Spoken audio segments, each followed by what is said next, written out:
Maar ek vier na die rugby kampioenskap rugby in Desember in die Kaap. Dit is ongewoon, maar dit is Kerstyd, dis vakansietyd en 'n lekker wedstryd. Dit is die Stormers wat speel teen die Leeu's. Kerstyd, die Leeu's waarskynlik in rooi speel, so daar's 'n bietjie Kersfees ingemeng. Maar die derbies, en dis wat dit is. Dit is altyd harde rugby daar. Die Suid-Afrikaanse spanne kyk mekaar diep in die oë en dit gaan waarskynlik die geval wees, verseker die geval wees. Ja, ek kry die gevoel dat wanneer Suid-Afrikaanse spanne teen mekaar speel, is daar amper daai proefgevoel. Ja. Ek speel hier teen 'n springbok wat gekies is bo my en ek wil net wys ek is beter as hy. So jy lig jou game net so bietjie meer.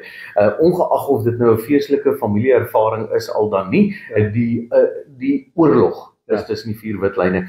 En ek moet vir jou sê, ek sit en kyk so 'n bietjie na die statistieke oor die Verenigde Rugby Kampioenskap en ons het al baie keer daaroor gesê, dit voel asof daar nie meer 'n seisonale tyd vir 'n wintersport wat rugby gewoonlik was is nie.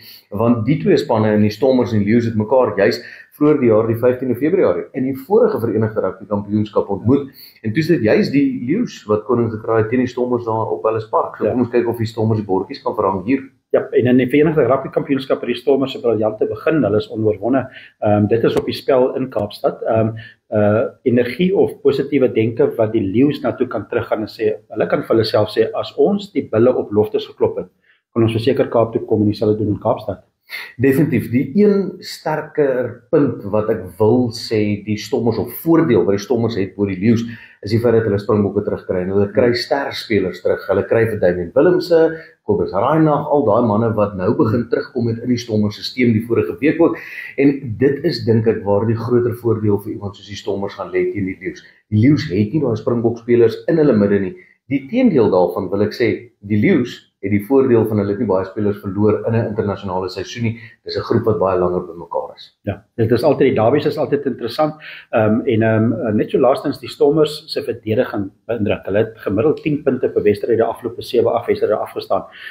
Dis 'n groot komponent van jou sukses, nee. Ja, ek dink dit is die een ding wat die Stormers gewys het in hierdie seisoen is dat hulle verdediging eintlik gebruik as 'n aanvalsmiddel, want jy frustreer die oppositie so deur nie te kan kom deurkom nie. En ek sien juis daar was 'n artikel geskryf oor die sterkpunt of die keerpunt by die Stormers lê juis in die ervaring wat hulle agterlyn het.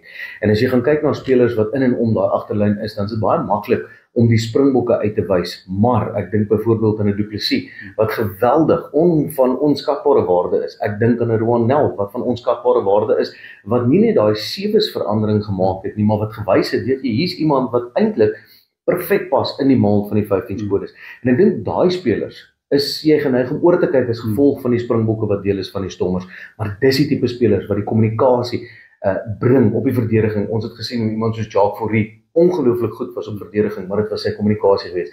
En ek sien so 'n bietjie van Roan Nel daarbey.